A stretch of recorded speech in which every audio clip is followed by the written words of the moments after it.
Welcome to Stoic Conversations. My name is Caleb Ontiveros, and today I have the honor of speaking with Dana Gioia. Thanks for having me here. Well, it's a very manageable honor, I think, to speak to me. I'm glad to meet you, and I think we should have fun talking. Yeah, so you recently translated Seneca's Hercules Furens, which we'll get into. But before we do that, let's start with a really broad question. What's your story? I think the best way to describe my rather unusual career is to say that I'm a working class guy from LA. My dad was Sicilian, my mom was Mexican.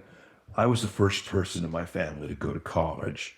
I knew from a pretty early age that I wanted to be somehow involved in the arts, but I didn't know what that meant. I mean, I didn't know anybody that didn't have a manual labor job or a kind of low-level service job.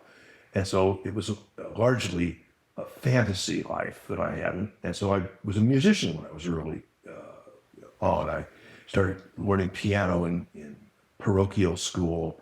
In high school, I played piano, saxophone, clarinet. When I went to college, I went to Stanford. I decided I was going to be a composer. Then when I was about just shy of 20, I simply woke up one day and realized that I would be a poet. Now, it sounds odd, it sounds pretentious, but somehow my unconscious had sorted that through. I always liked poetry.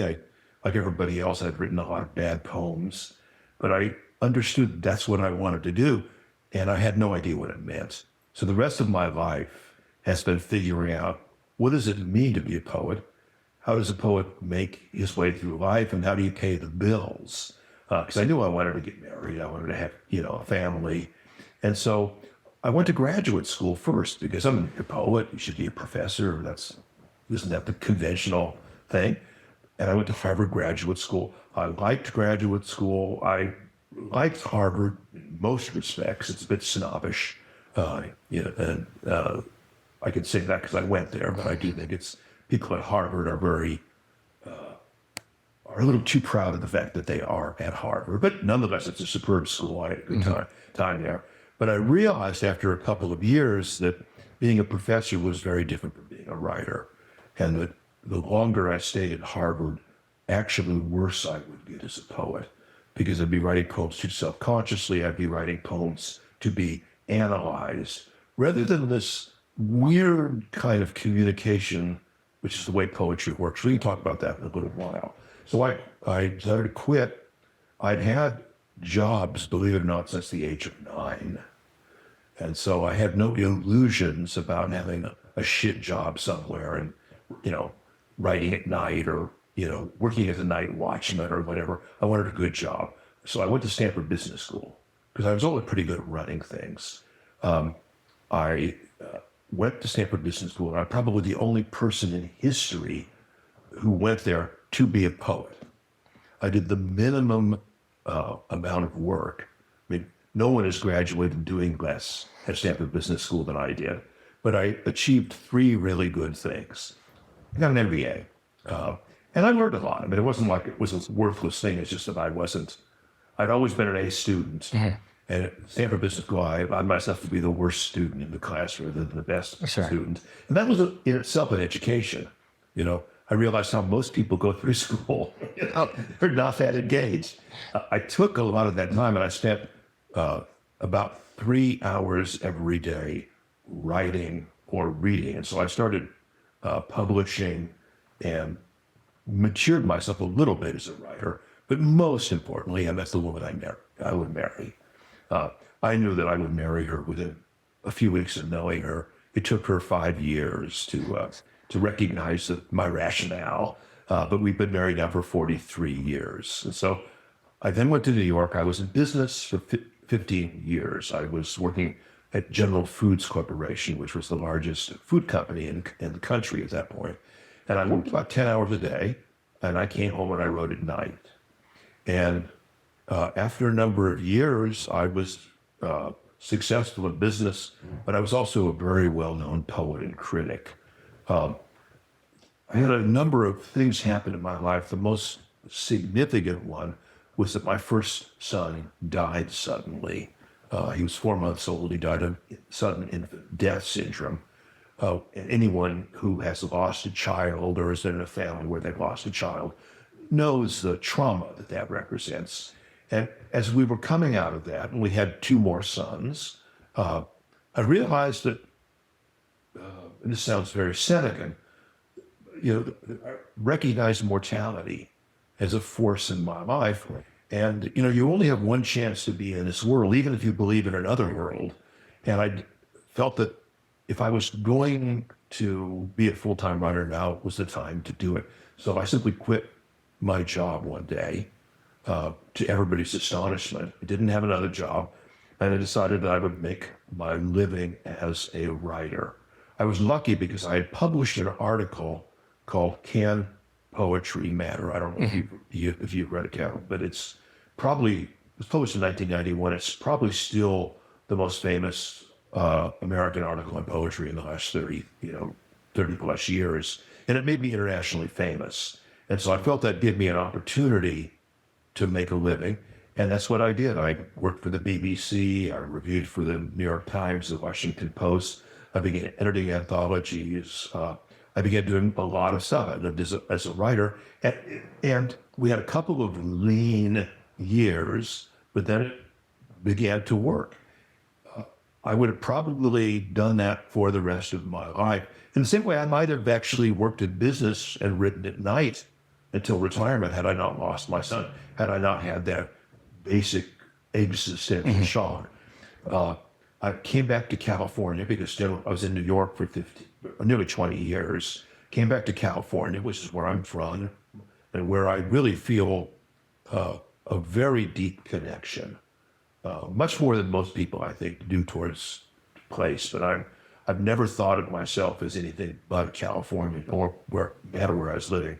And then at the age of 50, I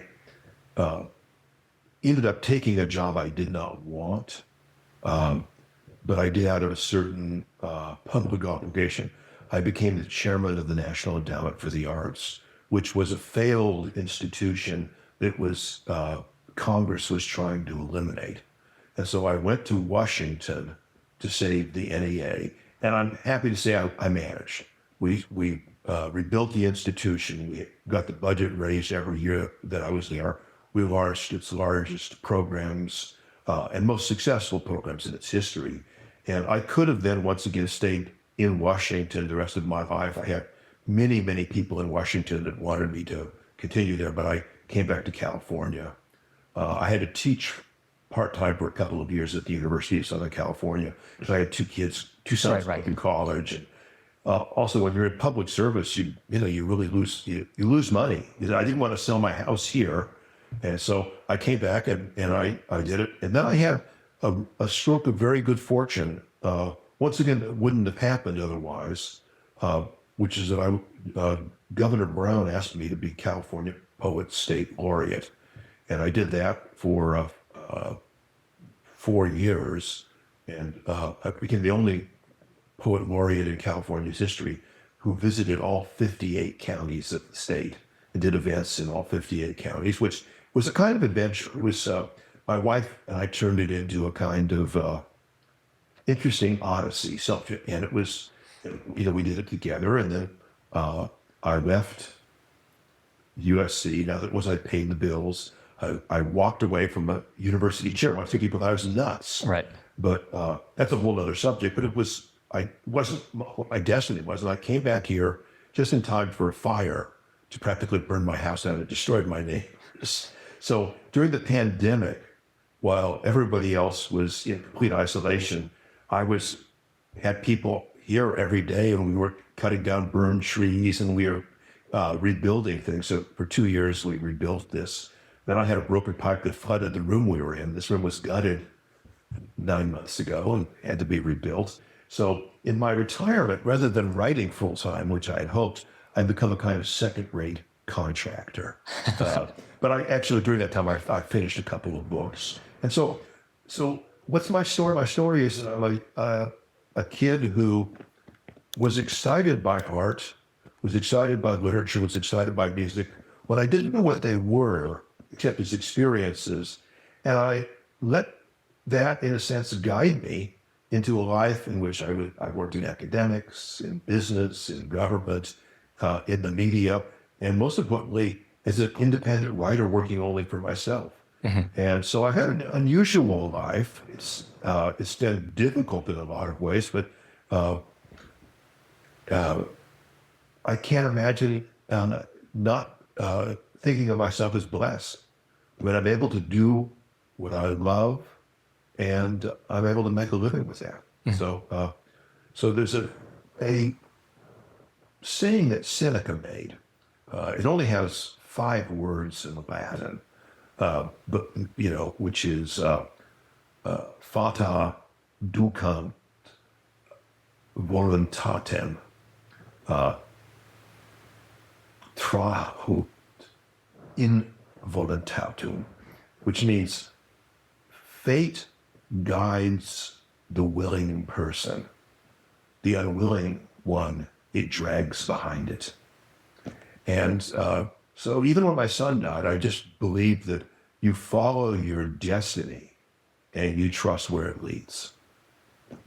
And it's usually surprising. It's usually surprising. Yeah. Sorry to be so long. Oh, not at all. That's you'll have to cut me off continuously through the rest of the interview because I'm quite capable of expatiating. Surely you must have had different opportunities come up at the time to, I don't know, say, make more money, run a great book, Yeah. or how'd you think about that sort of thing? Well, when I announced that I was leaving General Foods, as vice president there, and it's a company where vice president is this very senior office. I had a agent that I happened to know socially. He was the agent for a couple of writers. He called me up, and he announced, and this would have been in 1991, end of 1991. He said that I'd heard he was quitting and that he had put together a book deal for me.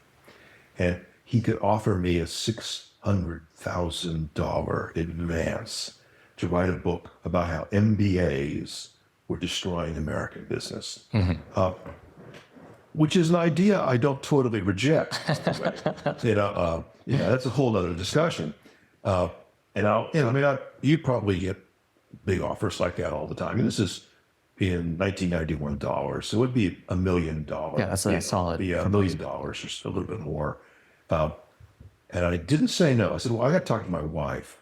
But I told her, and she said, well, what do you want? Do you want to do it? And if I did, I felt like I could have secured if I had done it, I could secure my future. But what I told her was this, and it sounds very corny, but I thought of Robert Frost, which is about his poem about the road not taken. And the Stubbo is walking down the road. It comes to a fork. He takes one side. And he says, I'd like to go the other side too, but knowing how way leads on to way, I doubted I'd ever come back. And I said, well, it would be interesting. I could probably do it in 18 months. But I said, the trouble is if I do that, I didn't quit business to write about business. I'd rather actually do business than write about business, which is not any insult to people who write about business, because I read their writing all the time. I read the Wall Street Journal every day. I said, but then I'll have to do a book that gets an $800,000 advance. And then I'll have to get a book, and I'll not write the books that I want to write. And so I called the guy up the next day, and I said, I just don't want to do it. And he was flabbergasted, because he was a good guy. He liked me and everything else. And I just said, I just don't want to do it because it's not the book I want to write.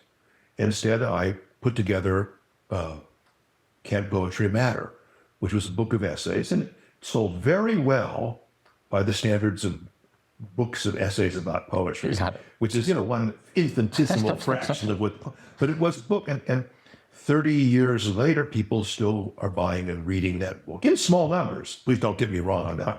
It's never been on the bestseller list and never will be, but the book is still alive. And, the book on MBAs would not have. It would have been a year afterwards. It would have been forgotten. We were talking earlier, before the camera began, about a British writer of the 30s, 40s, and 50s named Cyril Connolly, who edited Horizon. And Connolly said that the challenge of a writer is to write a book which will still be read in 10 years. when I was first read that, it's how silly people read books that are 2,000 years old. But I assure you, as a writer, very few books are read 10 years after their publication.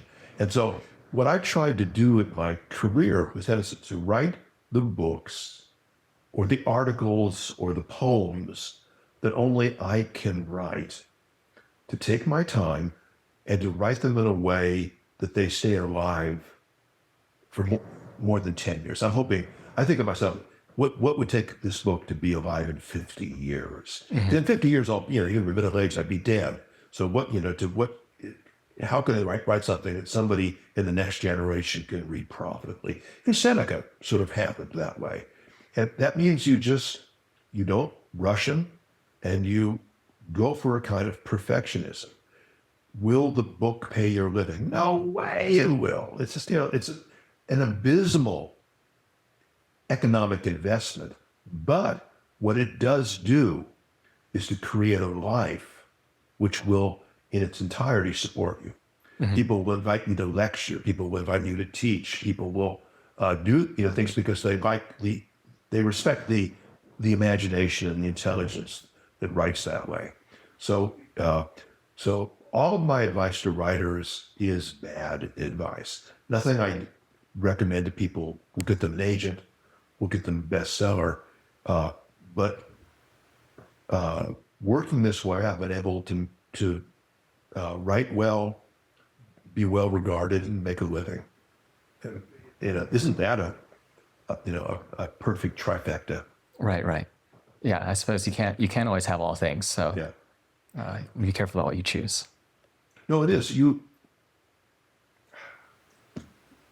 Well, even there's all these sorts of things. I mean, Ray Bradbury, who I knew pretty well in his later years, used to say, jump off the cliff and build your wings on the way down. And I think that's really true.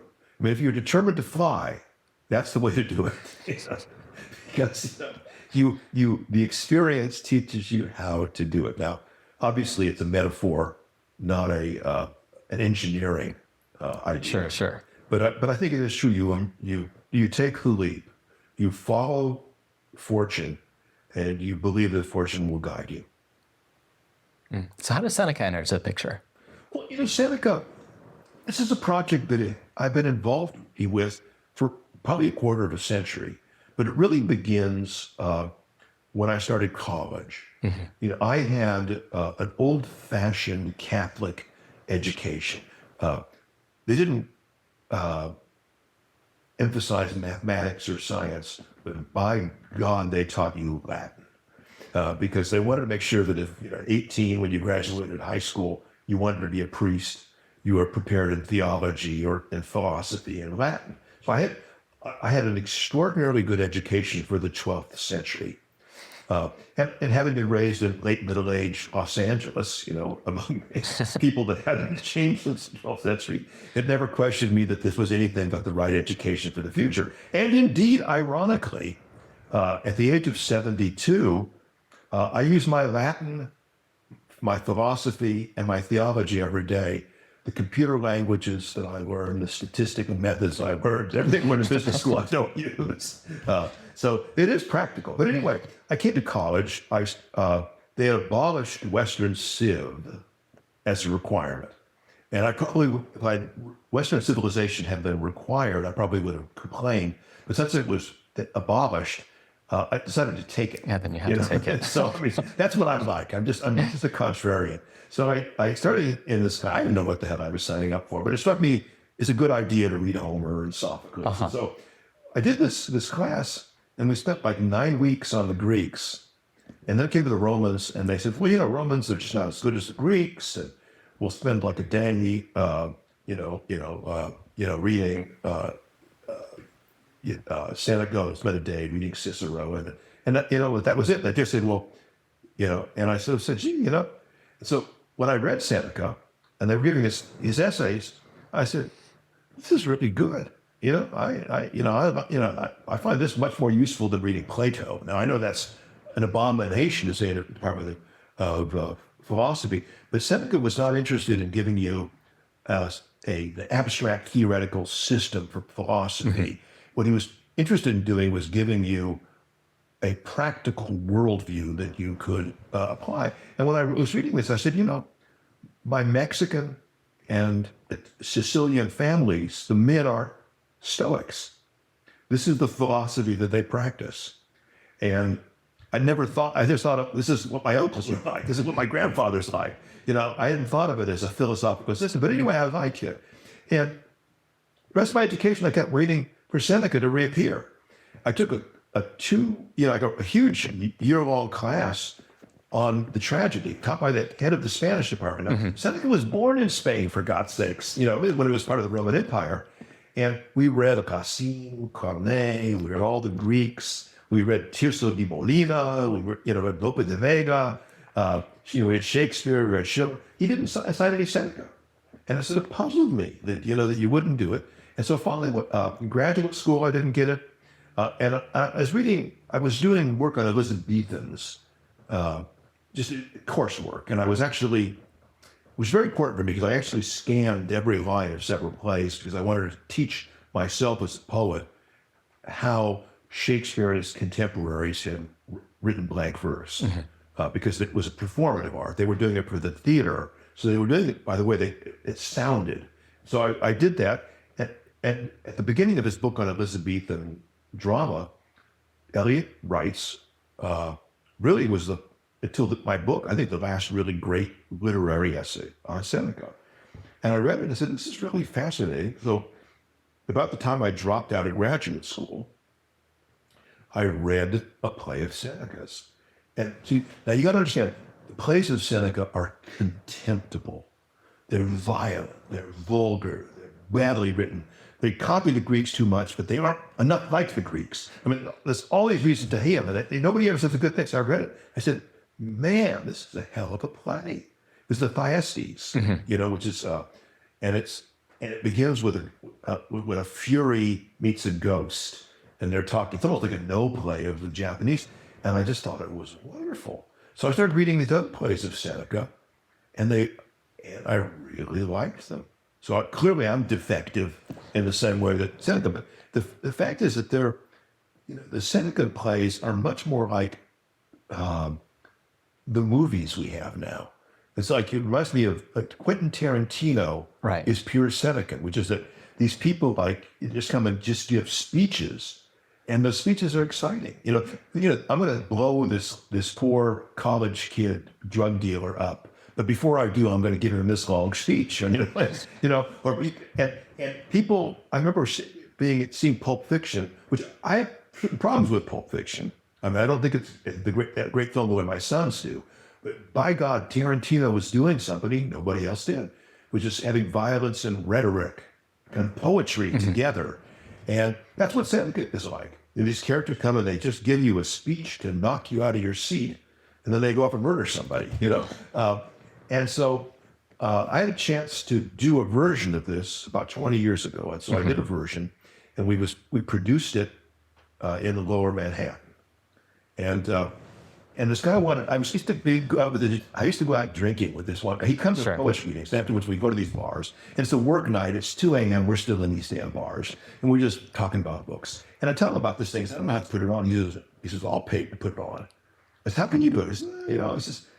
He says, I don't make that much money, but I spend it all. Why do I spend it? So he decides that, and I just saw this guy about a couple months ago. He moved back to the Bay Area, and he loved actors, and he kind of been in theater and stuff like that. So he brought together this group of actors. We did a semi-stage production of it, 2 nights in a pretty big place. We packed it, and I said, well, I don't want any of the actors to try to make this like a modern play. Right. I want this to feel ancient. I want it to feel foreign. And I want you to come on the stage, and I want you to give these speeches to terrify the audience. Just belt it out, to make it like opera. And we did it, and the audience was like, whoa. And then they just got into it. And then, it was over. I mean, it wasn't like I think we actually had enough gate that he was able to pay the actors just through the gate. So I didn't force him into financial ruin. He did that later on his own, but he's Richard Pryor, great guy. And so then it was a version of it was published in this Johns Hopkins Roman drama series, which was a disappointing venture in many ways. It was just but I always said I want to get back to this and I want to bring it out as an ideal thing. So I didn't do it for a number of years, but it was always in my list. This is what I wanted to do. So when I quit my job after the fire, it's basically being of a fire, I started working on it again. And so I took a shorter essay that I wrote and I rewrote it. I went through maybe 18, 20 drafts and it got longer and longer and better and better. And I did it because I wanted to write an essay that not only explained Seneca and explained Seneca's drama, but to a certain degree expressed my outrage that this guy had been written out of the canon and that he'd been so, I think, willfully misunderstood. And then I took the translation and I just worked on it because I wanted a translation that when you heard it, you knew you were hearing poetry. Mm-hmm. And I had certain sections that I did before that you could actually just perform as a poem and people would go, wow, what a great poem. And so that's what I brought out. So I think it's the first serious attempt to revive Seneca, for about 100 years. And it's the second, there's only been 2 translations of the play in the history of English. The first one was done by John Donne, that's uncle. That's how far back it is. Jasper Heywood, who was a Jesuit and also a sort of a Catholic spy eventually. And he did it for this edition of Seneca. Seneca was the first first classical playwright to be translated into English. So Shakespeare would have read these translations. And in fact, one of the few things we know about Shakespeare, because people were saying, well, he doesn't have very good Latin or Greek, but one of them says, well, Shakespeare in English read by candlelight produces, many good plays. And the guy was complimenting Shakespeare. So it was that. And then the second one was a kind of academic or translation, I think 1911, I think it was, something in the early part of the century, which was it wasn't trying to be poetic, it was just trying to give you and this guy actually also did Trot, which is a literal translation. So this is really the first attempt to make Shakespeare make Seneca, Madness Hercules, work as poetry since Shakespeare's time, actually a little bit before Shakespeare's time. And so, it's up to you to let me know whether it's any good, but I gave it my all because I didn't, because you're writing, very play. It's very easy to say, well, this part of the play is not very good. I'll just no.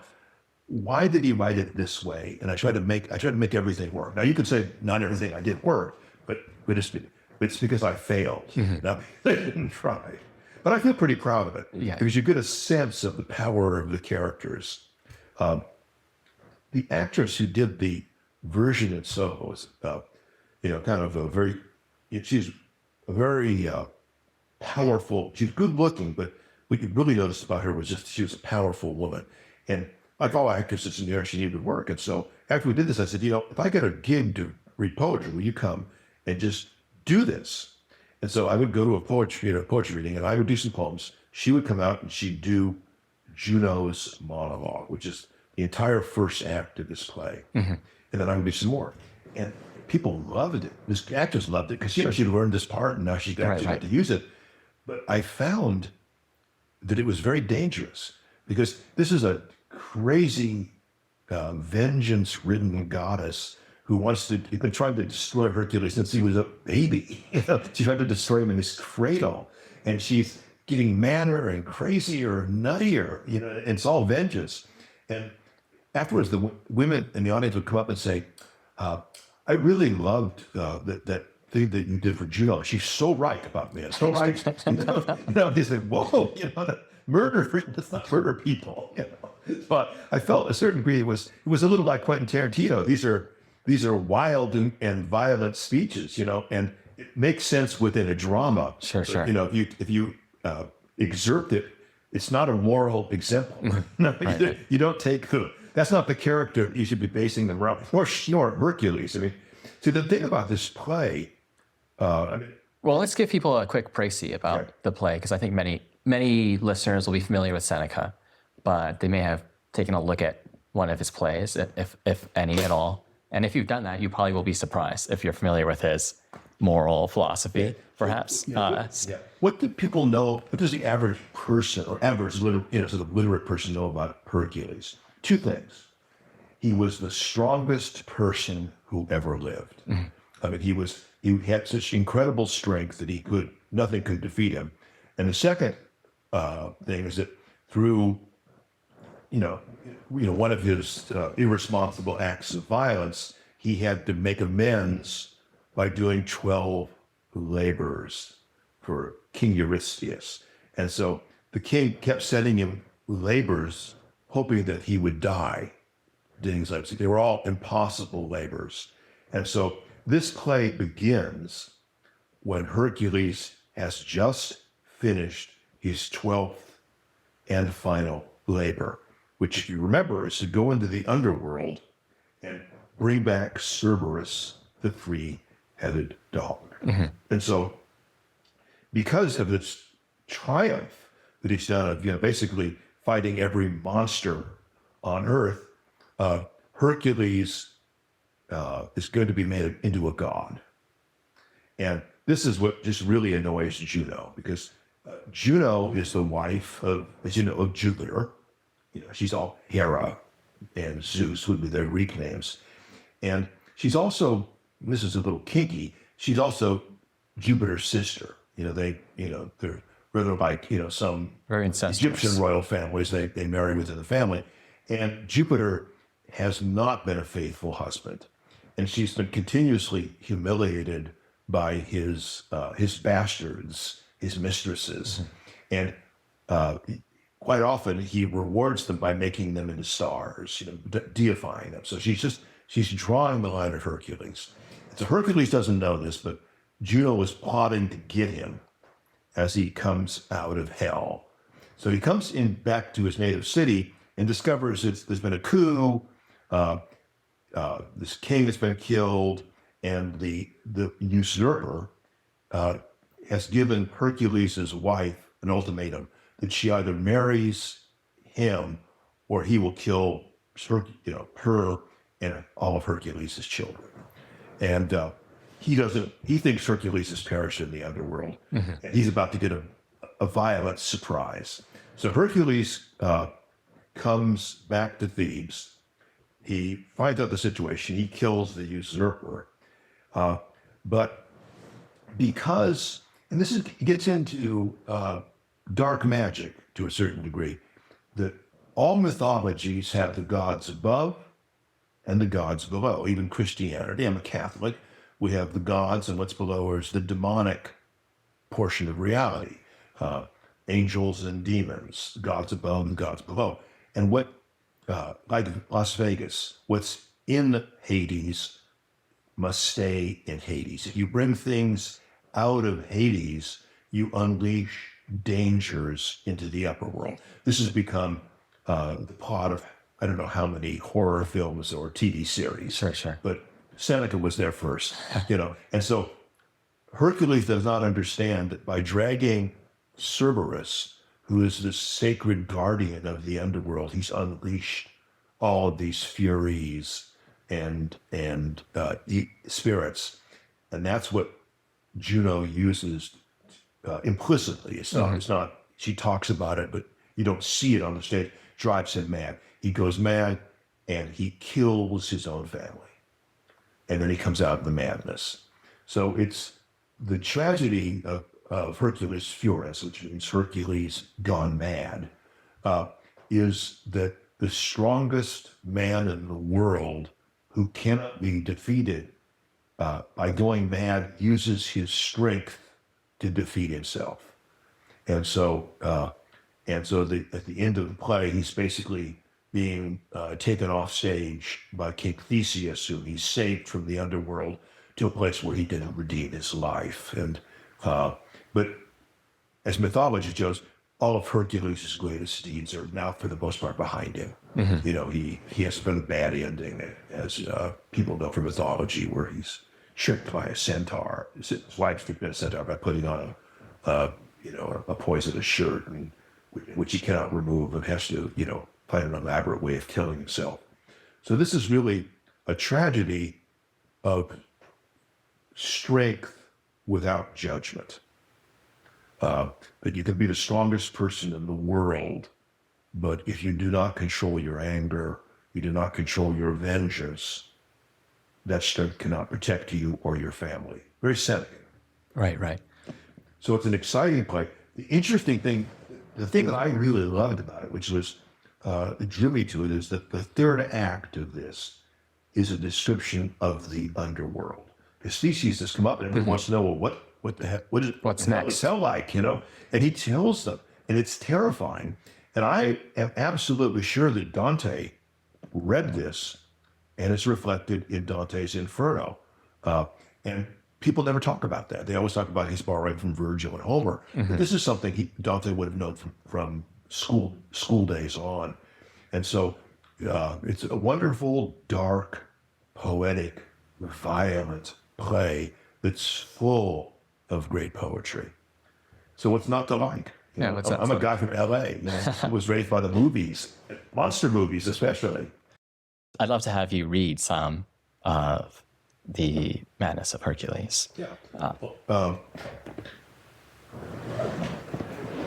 What I wanted to do in translating Seneca was to get what I felt was the excitement of these plays, which was in the language. When people are criticizing Seneca, they criticize with so many words. It's a little like Salieri and Amadeus. Too many notes. The Emperor, Joseph II. Too many notes.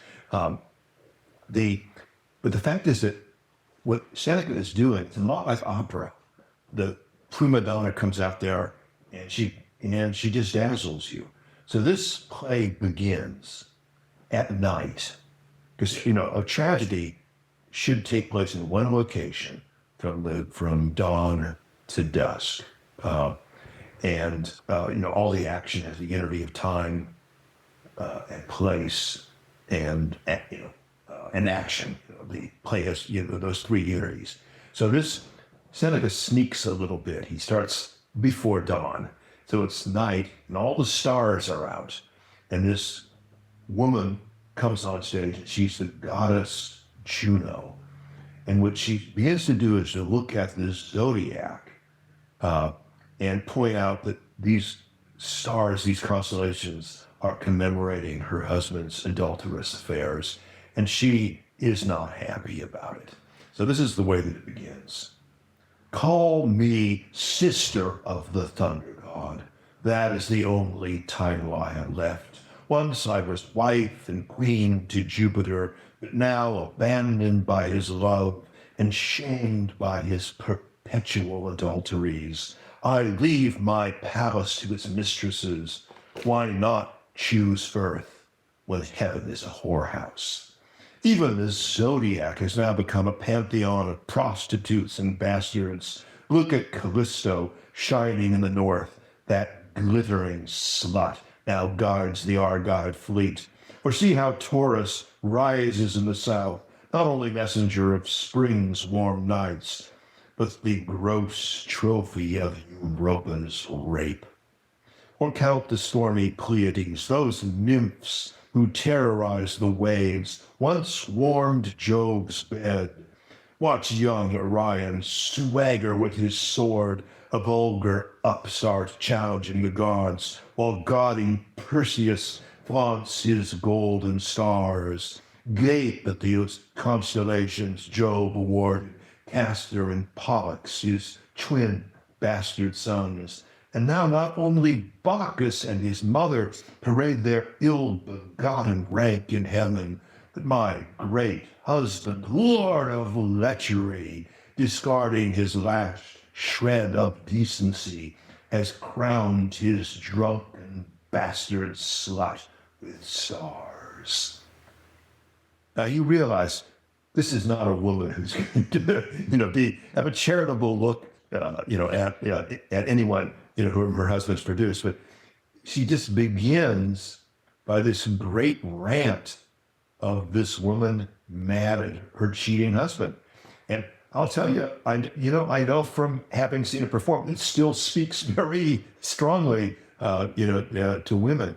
But she goes on, she rehearses all of these things. She recapitulates Hercules' labors, and she's trying to say, how is she going to defeat him? And she realizes she's going to defeat him by making him mad. So this strength turns to herself. And so at the very end, she's summoning up, because Hercules has unwittingly opened the underworld up. And so there's now free transit, from these things. And she says, and then she ends with a kind of spell. Now, servants of the underworld begin. The fire of vengeance rage. Now, servants of the underworld begin. The fires of vengeance rage. Electo lead the hissing furies out of hell, and let each loathsome goddess snatch a burning brand from the infernal pyre. Now on to work, revenge the desecration of the six. And then she gives this this spell, and then she goes, whenever she gets incredibly mad, she pretends to be reasonable for a moment, then she gets even vengeance. So Seneca does this rhetorical thing of anger, calm, and this kind of pyramid, of anger, and where she's only invoking the infernal spirits. And then she goes, and if I had always been a good stepmother to my husband's gifted son, today I'll make amends. I'll stand beside him when frenzy blurs his sight and help him send each arrow to its unsuspected mark. I'll be his staunchest ally in the fight, and when he finishes his giddy slaughter, I'll have him raise his dripping hands to Jove and ask for admission into heaven. I see the first bright tracings of the dawn. The pine is set, and now I must be calm. She never reappears. And it's just this kind of great overture of vengeance and violence. And so, and that's what I tried to do. The choruses I tried to do, different thing where I catch the mood of these things, and and it's meant to be played. It's meant to work on stage. Right. Yeah. To what extent do you think someone can understand it merely from reading? Well, I think it's very clear to be read. I mean, in order to read the play, you need to know the 12 labors of Hercules, because they're referred to all the time, and you need to know the Roman Olympiad gods, Jupiter. You don't need much else. The rest is self-explanatory. When he goes into the underworld, he really gives a kind of guided tour. He tells you how you get down there, each river you cross, what you come to. Right. And it's really, so I think it's actually a very accessible play. Now, the choruses are a little different because the way a Greek tragedy operates and the way Roman tragedy is, you have the action, and then you have the chorus commenting on it. And so the choral odes are sort of poems that separate the acts. And so those can be a little more difficult, but that's why I tried to make them, more, I try to make them clearer, and I try to make them musical. I did each of them in rhyme, and I changed the meter so that you capture the mood. I mean, in one case, it begins with a very gloomy thing, but then the chorus sees that Hercules has, come out of hell And so they figure that things are all right. So they shift meter. In Thebes has come the joyful day. On each high altar we will slay our choicest sacrificial beast. Now to prepare the lavish feast, summon the workers from the field and taste the fruits their labors yield. I don't think that's difficult poetry. Right. But, it's a lot of times when you see choruses translated, they're translating this musical Latin into obscure prose. And what you got to do is got to figure the tune and deliver the tune, because most of what poetry communicates is by rhythm and sound. Yeah, that's right. So I try to bring that across. But I think actually, I think the play plays pretty well. I mean, if you don't know who Hercules is, and you don't know at least a few of the labors, and you don't know who Jupiter and Juno are, you are in trouble, because but it's basically there's Jupiter above, Pluto below, Juno who's mad at everybody, and Hercules. That's the extent that the Olympian pantheon really is called into question. The opening thing talks about the zodiac, but actually anybody who's interested in astrology or astronomy probably knows all of those. Right. You know who the Pleiades are, and you know who Taurus is, and things like that.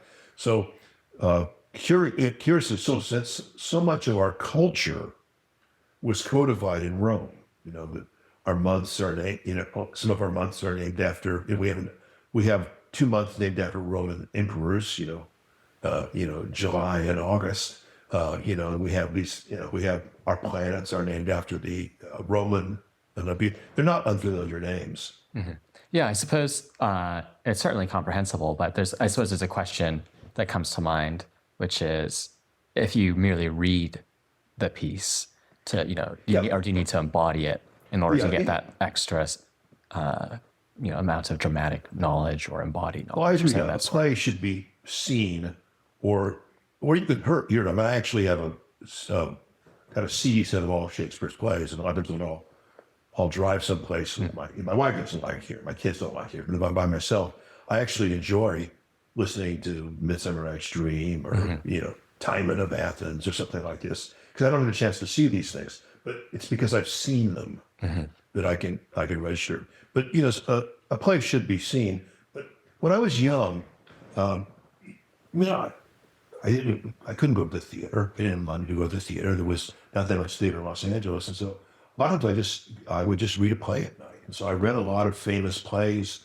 and I talked about over there. We talked during the break about a science fiction writer I know, Thomas Dish. Some people will know some of his novels like Camp Concentration, or even one of his kids' books, The Brave Little Toaster.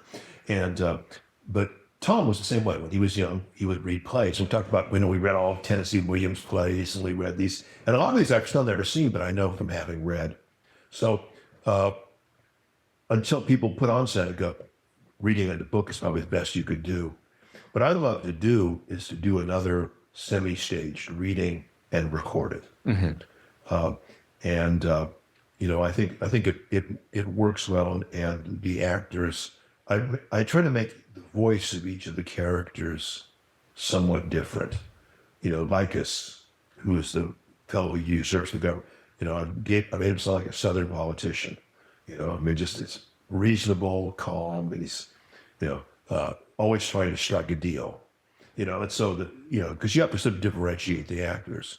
But I did the best I could. And I'm hoping somebody will read it and say, gee, I'd like to produce it, which is why at the end of the thing, I put suggestions for production, because in case somebody wants to do it, I have a little note called a translator's note. And then I just say, to a director wishing to mount the play, I offer the following suggestions. I talk about the acting style. I talk about how you do the chorus. I talk about how you make cuts. And somebody will do it. I think so. I hope so. That'd be fantastic. Somebody crazy. Like my friend Richard Ryan, who gets first production. Probably because we were both, See, there's certain times when if you drink enough, certain projects seem plausible. It wouldn't seem plausible if you were sober. And the funny thing is that they often work, because it removes your inhibitions and you do it. So, when you drink, don't get in a car, but do produce a play. Right, right. You also have the line, as a philosopher, I think, or maybe Herodotus says this about the Persians, where they would consider an idea sober, and then it would also be crucial to Yeah. see how it passes when. Well, you do. Next morning as you wake up. But we did. Years ago, I created a writers' conference. A friend of mine and I were at my parents' house in Sebastopol, and we had a bottle of Pinot Noir, and we began drinking it, and we talked about how there's 2,500 writers' conferences in the United States, but there's not one that you could go to and learn how to write in meter, have anybody critique about your use of rhyme or doing verse narrative. And we thought it would be nice to have a conference that actually taught the traditional techniques of poetry by poets who use them. And so by the time we finished the bottle of wine, we did it. And everybody told us we were crazy. We didn't have a budget. We didn't have a staff, anything. But we did it. And I just did it by sheer force of will and persuasion. And 4 years later, we were the largest poetry conference in the United States because we were doing something different from everyone else. And we were trying to do it really well and to create an atmosphere that when young writers came, we treated people as equals. It was a positive, kind of respectful, fun atmosphere. And we ran it for 20, some years. I had to move on. And when the two founders left, it sort of faltered because people didn't keep it on strategy. But as long as you kept it on strategy, you had more people than you could deal with almost. Yep. So I'm all for the divine madness. It's Bacchus, to mention another member of the Roman pantheon. Well, I'd be remiss if I didn't ask you about how you see this play fitting in with Seneca's philosophy. We've touched on it some, but is there a general theory you have about this?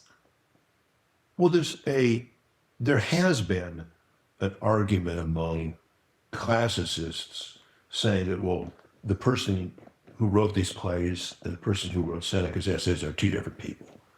Now, I don't take that argument very seriously. And the reason I don't is that pretty much everything that there was to know about classical literature was known by 1900. The texts were established, except for a couple of fragments of Sappho and a little Greek, a comedy of Menander. There's been no new texts, and so since the texts are there, they've been edited, they've been annotated.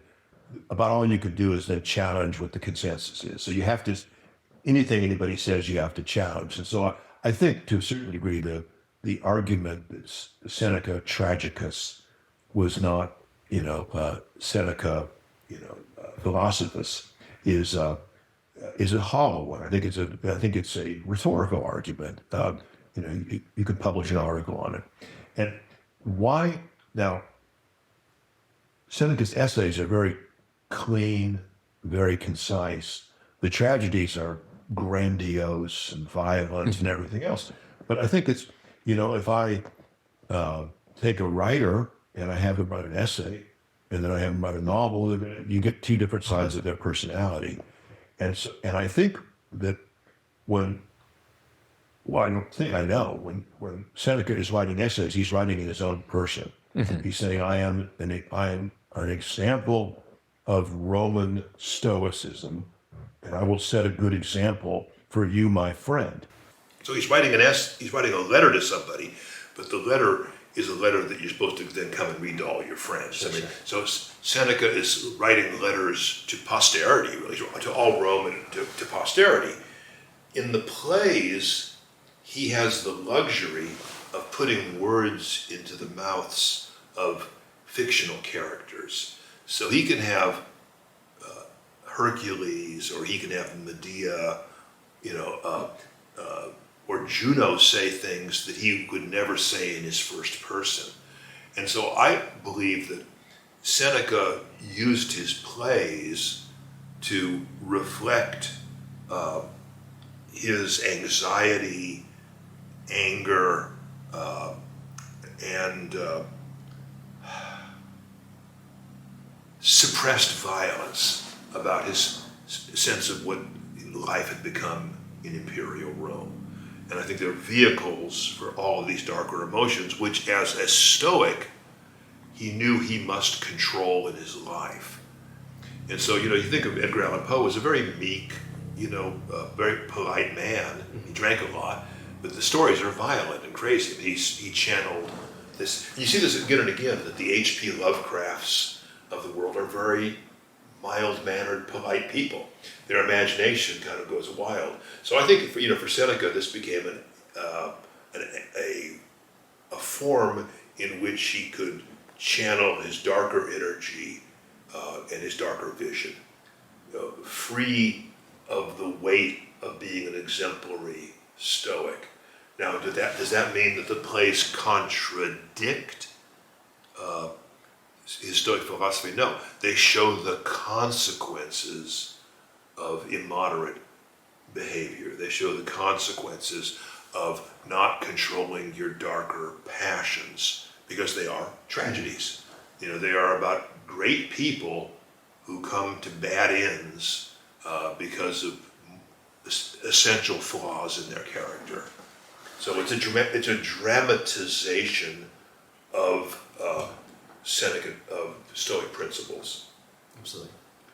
And I think it's they're more expansive and flamboyant than the Greek plays. And what Seneca reminds me of is opera and movies. The way that opera, time stops and Violetta makes you feel what's going on in her heart. And you have this tremendous emotional transference. And that's what I saw operating when we did the stage production. That's why I said, don't try to do realistic drama where, you do this and you walk over here and you pour a glass of water and you light a cigarette. Just go there and be Maria Callas, breaking the audience's heart.